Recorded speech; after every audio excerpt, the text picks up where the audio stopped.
Start.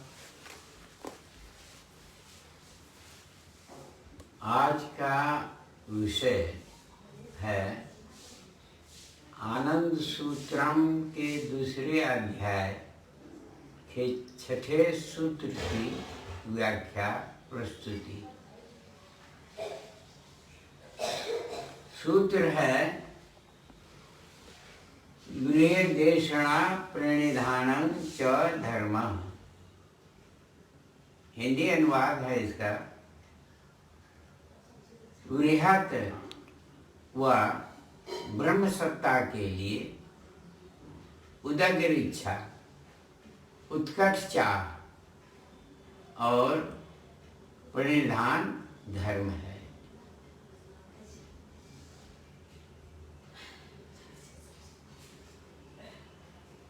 धर्म शब्द का प्रयोग जनसाधारण के बीच में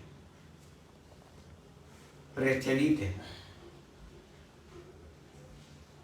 आबाल वृद्ध सारे लोगों के मुंह से धर्म शब्द निकलते रहता है, परंतु पूछा जाए कि धर्म क्या है, कदाचित इसका उत्तर वह दे नहीं सकेंगे।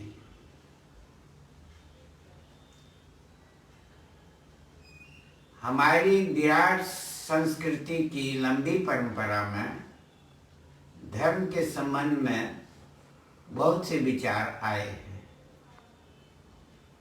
विचार यद्यपि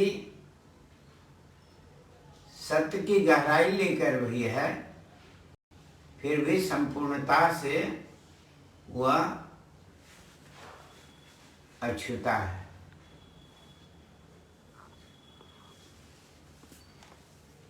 धर्म का व्युत्पत्तिगत अर्थ बताया गया है। ध्रियते इति धर्मः। ध्रि धातु मन प्रत्यय से धर्म शब्द निष्पन्न होता है। अर्थ है जिसे धारण कर अस्तित्व बनाए रखता है।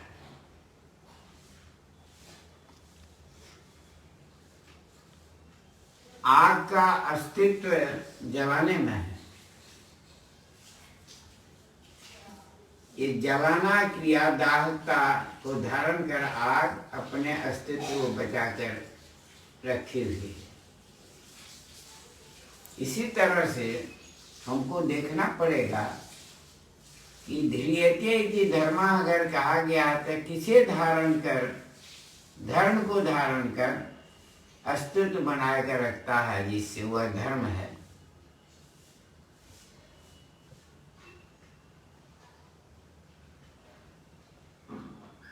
प्रश्न है जिसे धारण कर, जिसे धारण कर अस्तित्व बनाए रखता है वह क्या है? इस व्युत्पत्तिगत अर्थ में कहा जा सकता है कि उसका परिचय नहीं है। वह कौन है जिसे धारण किया जा सकता है? इस व्युत्पत्तिगत अर्थ से स्पष्ट नहीं होता है। शास्त्र की उक्ति है धर्मस्तु तत्वं निहितं गुहायाम। धर्म का तत्व अंतःकरण में छिपा हुआ है। ये कहा गया है, धर्म का परिचय दिया गया, परंतु यह तत्व है क्या, इस तत्व से परिचित नहीं कराया गया है। इसलिए धर्म को परिभाषित करने के रूप में इसे कैसे गृहीत किया जाए। धर्म के संबंध में और कहा गया है धर्मस्य सूक्ष्मा गतिः। धर्म की गति सूक्ष्म है। यह धर्म की गति के संबंध में कहा गया। सूक्ष्मता की ओर, परंतु धर्म है क्या, इस पर भी कोई प्रकाश नहीं पड़ता है। धर्म के संबंध में कहा गया है आचरणात् धर्म, आचरण से धर्म होता है।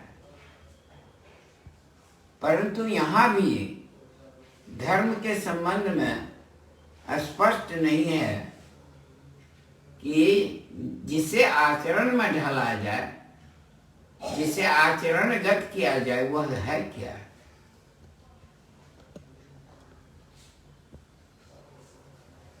इस तरह देखते हैं कि धर्म से संबंधित बहुत सारे विचार आए हैं। धर्म की सही परिभाषा अथवा कहें कि धर्म की परिभाषा प्राप्त नहीं होती है। सूत्रकार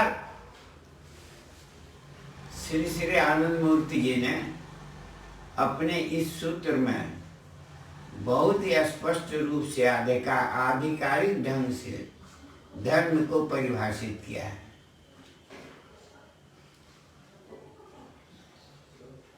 धर्म को परिभाषित करते हुए उन्होंने कहा है, धर्म क्या है, बृहद की ऐषणा है और प्रणिधान है।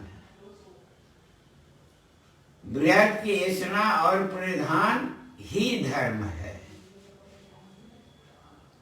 इस सूत्र में 3-4 शब्द आए हैं। ये बृहद क्या है?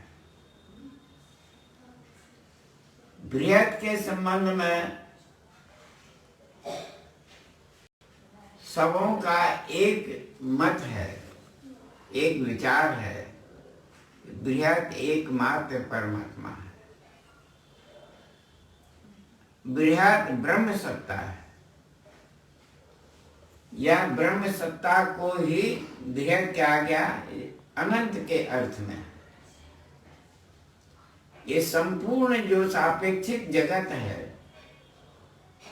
अनेकता और अनित्यता के पर्दे के पीछे एक चिरंतन सत्ता है, नित्य सत्ता है, शाश्वत सत्ता है। वह सत्ता ही ब्रह्म सत्ता है।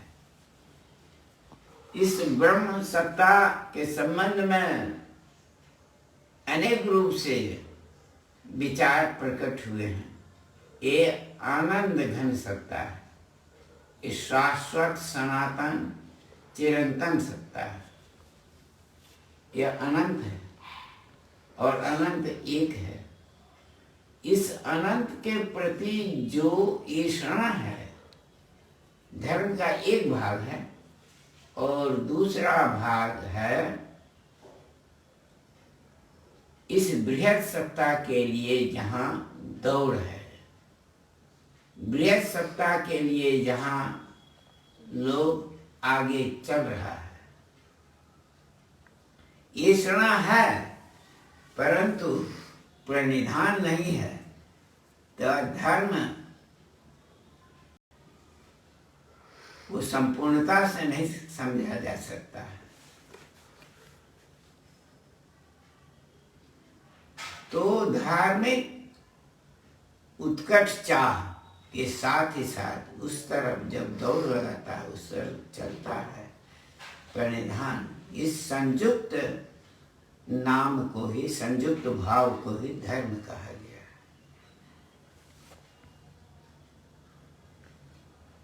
आनंद सूत्र में सूत्रकार ने प्रत्येक सूत्र के साथ भावार्थ दिया है। यह भावार्थ धर्म को प्रकाशित करता है। मानव धर्म क्या है, इसको अधिक रूप से प्रकाशित करता है। ये बृहद की ऐषणा,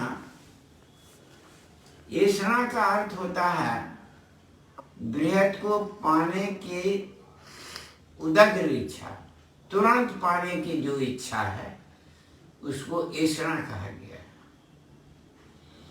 यह ऐषणा का जागरण मानव मन के विकास के पराकाष्ठा पर विकसित होती है। यह ऐषणा जितना ही अधिक मनुष्य में देखी जाती है, पाई जाती है, मनुष्य उतना ही श्रेष्ठ समझा जाता है, कहा जाता है।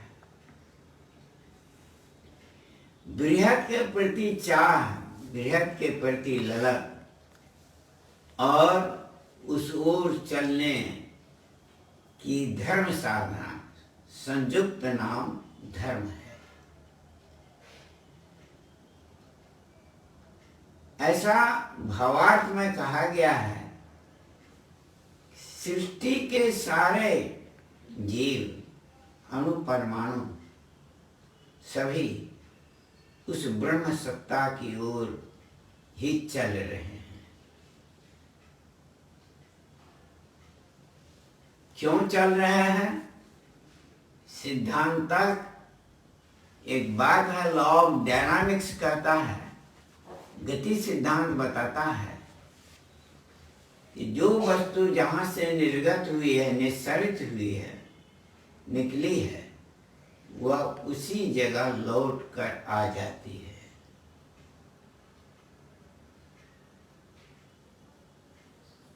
वस्तु के निर्गत होने पर, निस्सरित होने पर, निकल जाने पर अपने उद्गम स्थान में पहुंच जाती है। यह सिद्धांत है। शास्त्र का भी अनुमोदन है इसमें।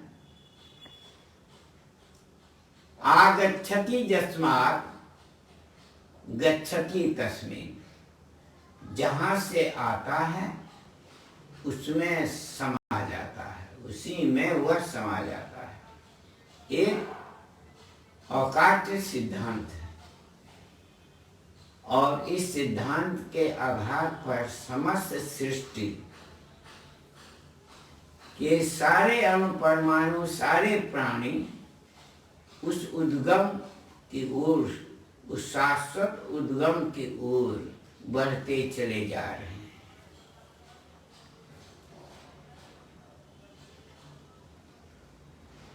ये चलने के पीछे और एक बात है, वो क्या है?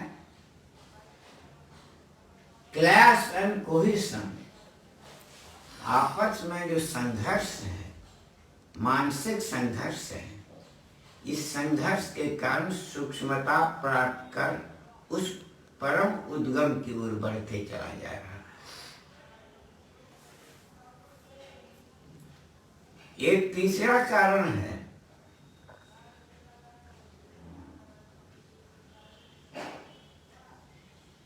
समस्त सृष्टि का कारण रूप ये जो ब्रह्म सत्ता है, ये सृष्टि का प्राण केंद्र है।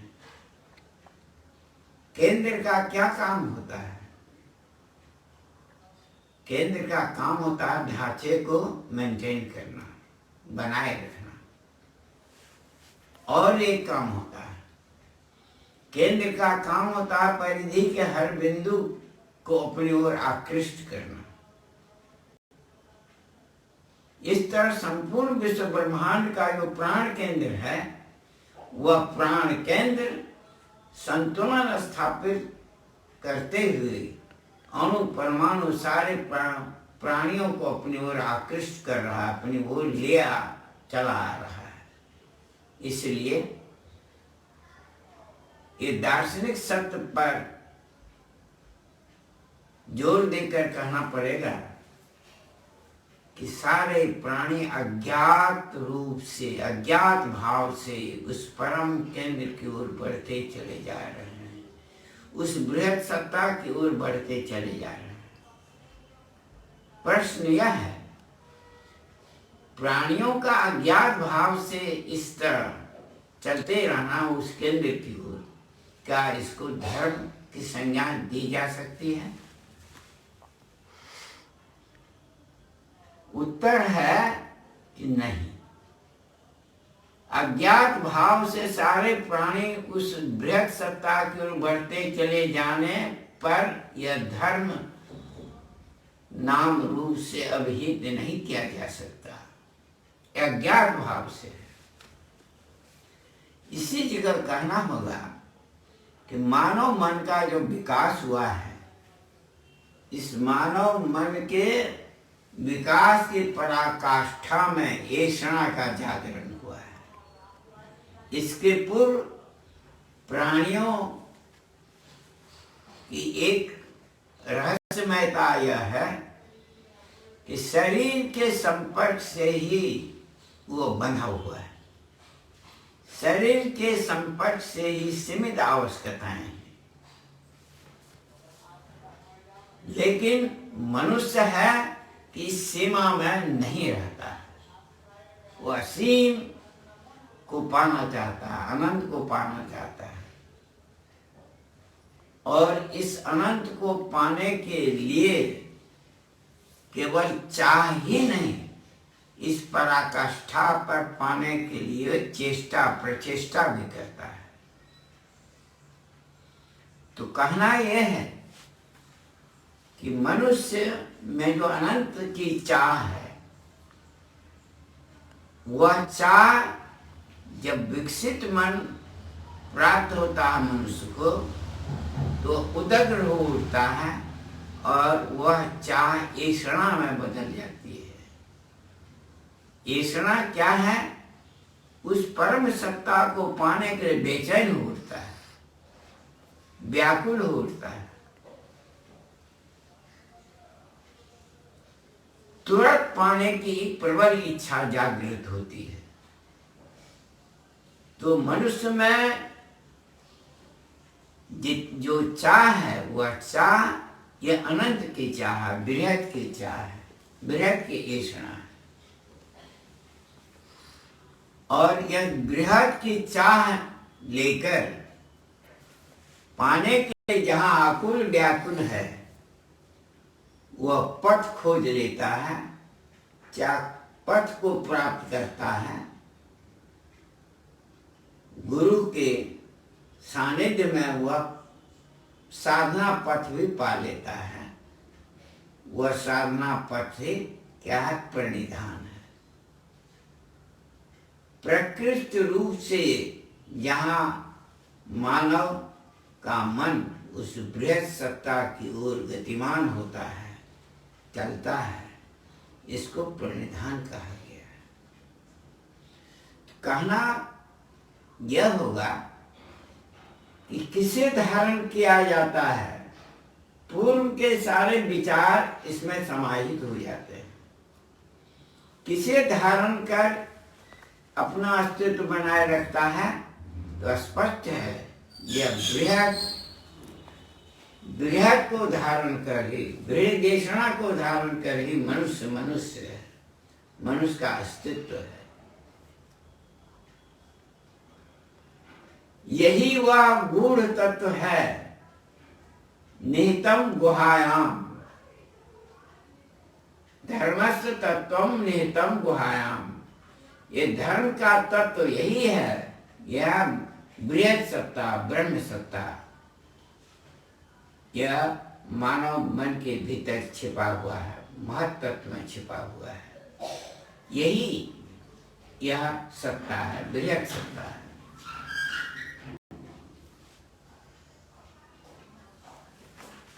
और साधना का पथ प्रणिधान जहाँ है, वो प्रणिधान सूक्ष्मता की ओर ले चलता है। ब्रह्म सत्ता परम सूक्ष्म सत्ता है। उस परम सूक्ष्म सत्ता की ओर गति जो होती है, वह सूक्ष्म गति होती है। यहाँ भी धर्म के का जो विचार है, यह विचार समाहित है। धर्म सूक्ष्म, धर्म की गति सूक्ष्म। यह धर्म कौन है? यह धर्म बृहदाकर्षण है, बृहद सत्ता है, प्रणिधान में इसका निवास है। तो आनंद सूत्र में यह जो सूत्र है, यह सूत्र 4 पदों का सूत्र है। बृहद है, ऐषणा है, प्रणिधान है, और ये तीनों मिलकर क्या है? ये धर्म है। धर्म संयुक्त भाव है। बृहद के प्रति ऐषणा और बृहद की ओर चलने की धर्म साधना का संयुक्त भाव ही धर्म है। धर्म का चरितार्थ होना तभी संभव है जब उस ओर टू प्रोसीड टुवर्ड्स द पाने की उदग्र इच्छा भी है, व्याकुल भी है, और साधना पथ पाकर जब वो चलने लगता है, यह प्रणिधान लेकर वो धर्म होता है। यहाँ प्रणिधान शब्द बहुत ही गूढ़ शब्द है, इस पर प्रकाश डालना आवश्यक है। मनुष्य और परमात्मा दोनों के बीच में गैपिंग है, दूरी है। इस दूरी को पाटने के लिए, इस दूरी को दूर करने के लिए जो साधना पद्धति है वह प्रणिधान है, जो इस दूरी को मिटा देती है। 3 बाधाएं उपस्थित हो जाती हैं। मनुष्य का मन स्वाभाविक ढंग से इन जगत में लिप्त रहता है। ये भौतिक जागतिक आकर्षण, ये भौतिक आसक्ति, अनुरक्ति मनुष्य को प्रणिधान की ओर जाने के लिए रोक देती है, बाधा स्वरूप खड़ी हो जाती है। दूसरी एक बाधा है कि मनुष्य को अपने शरीर के प्रति भी बड़ा मोह है, शरीर के प्रति अनुरक्ति है। यह अनुरक्ति कोशों के साथ में है, चक्रों के साथ में है, और यह आज्ञा चक्र से जो जितना ही निकट अंग है वह उतना ही प्रिय है, उतना ही वह आसक्त बना हुआ है। तो दूसरी एक बाधा है शरीर के प्रति अनुरक्ति, आसक्ति। यह बाधा उसे परिधान की ओर ले चलने में रुकावट डालती है। तीसरी एक बाधा है वह मन का जो ऑब्जेक्ट है, मन का जो विषय है, जागतिक विषय, यह जो बहुत प्रिय है, वहाँ अनुरक्ति है। ये तीनों ही बाधाएं ऐसी हैं जो बृहद सत्ता में चलने के लिए रुकावट डालती है, परिधान में रुकावट डालती है। परिधान क्या है? तो उस बृहद सत्ता जो कॉजल फैक्टर है, परम कारण सत्ता है, उस ओर दौड़ लगाना, to proceed towards the causal factor, is प्रणिधान। इस प्रणिधान में चलने में ये तीनों बाधाएं हैं।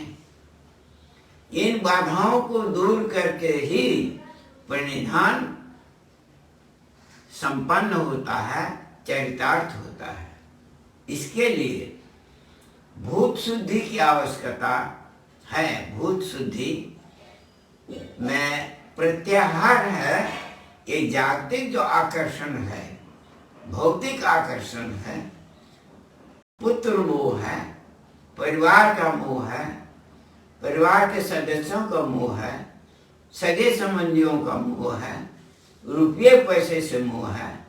ये शब्द के प्रति, स्पर्श के प्रति, रूप रस गंध के प्रति जो आकर्षण है, इस आकर्षण के चलते यह परिधान चरितार्थ नहीं हो पाता है। इसके लिए परिधान के लिए आवश्यकता है ये भूत शुद्धि, विथड्रॉवल फ्रॉम द फिजिकलिटी। ये विथड्रॉवल जहाँ भौतिक जगत से होती है, ये बाधा रूप को पार करते हुए वह शरीरगत जब मन हो जाता है तो शरीर के प्रति भी दूसरा एक आकर्षण है जो बाधा रूप में यह आकर्षण खड़ा होता है। यह अनुरक्ति या आसक्ति शरीर के प्रति है और यह अनुरक्ति सबसे कम अंगूठे में और सबसे अधिक आज्ञा चक्र। आज्ञा चक्र से जो जितना ही निकट है उसके प्रति उतना ही मोह, उतनी आसक्ति, उतनी ही अनुरक्ति है। तो दूसरा एक बाधा निवारण का उपाय है वह है आसन शुद्धि है। वह आसन शुद्धि के माध्यम से वह शरीरगत आकर्षण से छुटकारा पाते हुए वह आज्ञा चक्र पर आता है। ये मन का सिमटाव यह बिंदुभूत रूप लेकर होता है। यह सही रूप में बिंदुभूत रूप में जब सिमटाव होता है तो यह मन, मानव का यह मन चेतना की देहरी पर खड़ा रहता है। इस पार यह भव है, उस पार चेतना का लोक है, इस जगह खड़ा है। परंतु इस जगह भी एक बाधा है मानव मन में, वह है विषय के प्रति मन के अपने अपने मनुष्य के मन के अपने अपने विषय हैं, विषय रस है, उसके प्रति वह डूबा हुआ रहता है, संलग्न रहता है, अनुरक्त रहता है। तो ऐसी स्थिति में वह चित्त शुद्धि जब कर लेता है, अपने आप को ऑब्जेक्ट के रूप में रखता है, परमात्मा को सब्जेक्ट के रूप में रखता है, चेतना के महासिंधु में एक अपने को बिंदु रूप में रखता है, यह प्रणिधान चरितार्थ होता है। और तब इष्ट मंत्र के द्वारा उसके प्रवाह में चेतन लोक की ओर प्रवाहित जब करता है तो प्रणिधान एक चरितार्थ होता है। कह रहा था क्या कि मनुष्य के पास में अगर उदग्र इच्छा हो, प्रबल इच्छा भी हो, प्रभु को पाने की इच्छा भी हो, लेकिन साधना की पद्धति नहीं है, धर्म साधना नहीं है, तो धर्म चरितार्थ नहीं होगा। धर्म को चरितार्थ होने के लिए यह उदग्र इच्छा, यह प्रबल इच्छा के साथ ही साथ ये प्रणिधान की पद्धति को जानना ही होगा। इन दोनों का जो संयुक्त रूप है, यह संयुक्त रूप ही धर्म है। तो धर्म, ऐसा जो धर्म है, यह संप्रदायवाचक नहीं है, यह सार्वजनिक है, सार्वपात्रिक है, सार्वदेशिक है, सार्वकालिक है। कहा जाए यह धर्म पात्रातीत है, देशातीत है, कालातीत है, यह शाश्वत है, यह सनातन है, यह चिरंतन है, यह निरपेक्ष है, यह नित्य है। इसलिए यह जो नित्यता है, यह आनंद घन जो सत्ता है, इसे पाने की जहाँ ललक है, ललक के साथ गुरु कृपा से साधना पद्धति प्राप्त है, ऐसे में ये संयुक्त भाव को धर्म कहा गया है। आनंद सूत्र में यह परिभाषा, यह जो सूत्र है, धर्म को कितना स्पष्ट रूप दिया गया है, इसी से स्पष्ट है कि धारण किया जाता है बृहद को, यहाँ गति है उस बृहद परम शुद्ध सत्ता की ओर। इसी को जब जीवन में उतारते हैं तो यह आचरणार्थ हो जाता है। और यह जो तत्व है, बृहद की ऐसा है, यह महत तत्व में छिपा हुआ, अंतःकरण में छिपा हुआ है। तो संस्कृति की धारा में जितने भी विचार आए हैं वो आंगिक है, आंशिक है, और कहा जाए कि सही धर्म की परिभाषा नहीं मिली है। आनंद सूत्रम में सूत्रकार आनंद मूर्ति जी ने यह धर्म की संपूर्ण व्याख्या और सही व्याख्या देकर धर्म को उजागर कर दिया है। इसलिए केवल धर्म का नाम लेने से कोई धार्मिक नहीं होगा। धर्म के साथ में, धर्म की भावना के साथ में धर्म पथ को अपना कर भी चलना पड़ेगा। तो आनंद सूत्रम का यह छठा सूत्र या आनंद मूर्ति ने जो दिया है, यह कहा जा कि ज्ञात भाव से उस परम सत्ता की ओर चलना होता है।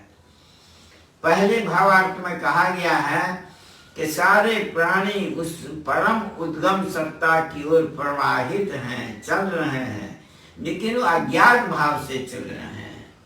वृद्धाकर्षण के कारण चल रहे हैं, क्लास एंड कोहेशन के चलते चलते हैं, या गतिशीलता के कारण चलते हैं, यह बात है, लेकिन अज्ञात भाव से चलते हैं।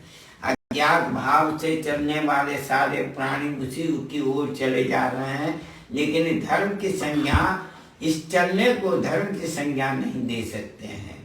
धर्म की संज्ञा वहीं दी जाती है जहाँ अज्ञात भाव से तो चल ही रहे, लेकिन उस गति को त्वरान्वित करके, एक्सीलरेटेड करके, जहाँ उस ओर हम दौड़ लगाते हैं, चलने लगते हैं, और चलने के क्रम में साधना पट्टी लेकर अपने वेग को तीव्र बना लेते हैं, द्रुति उसमें ला देते हैं, या यशना के साथ इस द्रुति चलने की गति में वृद्धि को लेकर जब हम संयुक्त पाते हैं इन दोनों भावों को, तो ज्ञात भाव से चलने के बाद ही यह धर्म चरितार्थ होता है। इसलिए कहा गया है कि ज्ञात भाव से परम सत्ता की ओर उदग्र इच्छा लेकर जहाँ हम चल रहे हैं, इस चलने के भाव को विषणा से संयुक्त होकर यह धर्म है, और इसी का हम धर्माचरण करते हैं। इन्हीं शब्दों के साथ नमस्कार।